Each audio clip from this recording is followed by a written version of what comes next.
The tribal assembly of the Roman Republic was the democratic assembly of Roman citizens. During the years of the Roman Republic, citizens were organized on the basis of 35 tribes. 4 tribes encompassed citizens inside the city of Rome, while the other 31 tribes encompassed citizens outside the city. The tribes gathered into the tribal assembly for legislative, electoral, and judicial purposes. In any tribe, decisions were made by majority vote. Each tribe received 1 vote, regardless of how many electors each tribe held. Once a majority of tribes voted in the same way on a given measure, the voting ended, and the matter was decided. The president of the tribal assembly was usually either a consul, or a praetor. The tribal assembly elected 3 different magistrates: quaestors, curula, and consular tribunes. The tribal assembly also had the power to try judicial cases. However, after the reforms of the Roman dictator Lucius Cornelius Sulla in 82 BC, the power to try cases was reassigned to special jury courts. Because the Romans used a form of direct democracy, citizens, and not elected representatives, voted before each assembly. As such,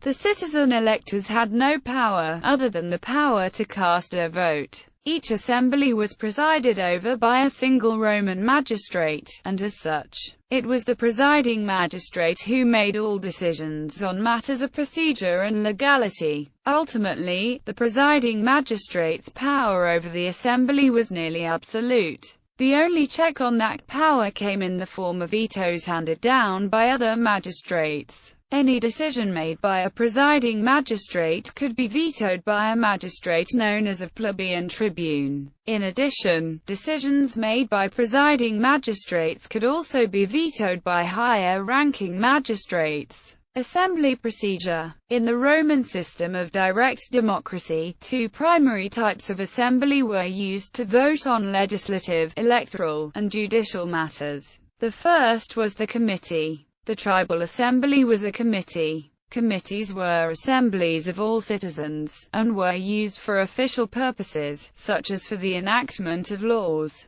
Acts of a committee applied to all of the members of that committee. The second type of assembly was the council, which was a forum where specific groups of citizens met. In contrast, the convention was an unofficial forum for communication. Conventions were simply forums where Romans met for specific unofficial purposes, such as, for example, to hear a political speech. Private citizens who did not hold political office could only speak before a convention, and not before a committee or a council. Conventions were simply meetings, and no legal or legislative decisions could be made in one. Voters always assembled first into conventions to hear debates and conduct other business before voting, and then into committees or councils to actually vote. A notice always had to be given several days before the assembly was to actually vote. Elections required notice of at least 3 market days. During this time period, the candidates interacted with the electorate, and no legislation could be proposed or voted upon. In 98 BC, a law was passed which required a similar 3-market day interval to pass between the proposal of a law and the vote on that law. During criminal trials, the assembly's presiding magistrate had to give a notice to the accused person on the first day of the investigation. At the end of each day, the magistrate had to give another notice to the accused person, which informed him of the status of the investigation. After the investigation was complete, a 3-market day interval had to elapse before a final vote could be taken with respect to conviction or acquittal. Only one assembly could operate at a time, and any session already underway could be dissolved if a magistrate called away the electors. In addition to the presiding magistrate, several additional magistrates were often present to act as assistants. They were available to help resolve procedural disputes, and to provide a mechanism for electors to appeal decisions of the presiding magistrate. There were also religious officials either in attendance or on call, who would be available to help interpret any signs from the gods. since the Romans believed that the gods communicated their approval or disapproval with proposed actions. In addition, a preliminary search for omens was conducted by the presiding magistrate the night before any meeting.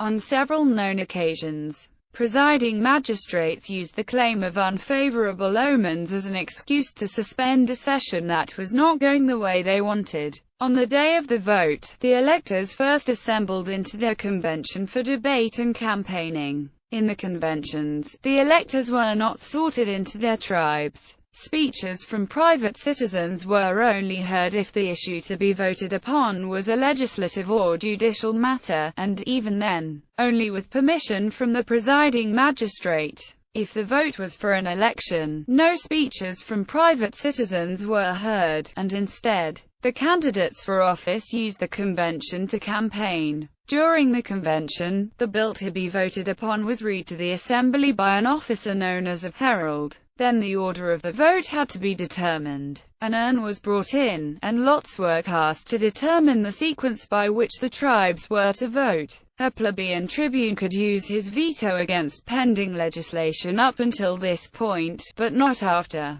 The electors were then told to break up the convention. The electors assembled behind a fenced-off area and voted by placing a pebble or written ballot into an appropriate jar. The baskets that held the votes were watched by specific officers, who then counted the ballots and reported the results to the presiding magistrate. The majority of votes in any tribe decided how that tribe voted. If the process was not complete by nightfall, the electors were dismissed without having reached a decision, and the process had to begin again the next day. Tribes. The 35 tribes were not ethnic or kinship groups, but generic divisions into which Roman citizens were distributed. When the tribes were created, the divisions were geographical, similar to modern U.S. congressional districts. However, tribe membership was inherited from fathers, so the geographical distinctions were eventually lost. Each tribe had further subdivisions, called Vici in urban tribes and Pagi in rural tribes. While other subdivisions within tribes were possible, such as professional guilds, the tribe always remained the fundamental organizing unit. Each tribe had its own offices, such as treasurers, registers, and by the late Republic, officers whose only task was to distribute bribes.